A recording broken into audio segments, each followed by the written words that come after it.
your paint could be high-tech. Now let's explore how the nanotechnology is transforming into the paint industry. So the nanoparticles will provide like a properties like a durability, the self-cleaning and antimicrobial properties. So the durability, like it resists to the UV rays and chemical resistance, so that your building surface will be remain same for longer years. Like with self cleaning, so those nanoparticles are hydrophobic, so those repel to the water and dirt, so that your surface will glow same for the over the buildings and the car surface as well as the solar panels. So now the antimicrobial properties, since the silver nanoparticles will kill the bacteria, so that no your buildings and hospitals will be remain same for a longer period.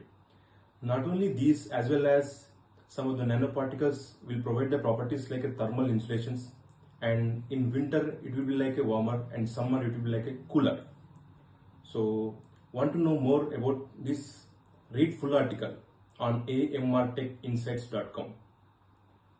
Like, share and follow for more tech insights. Thank you.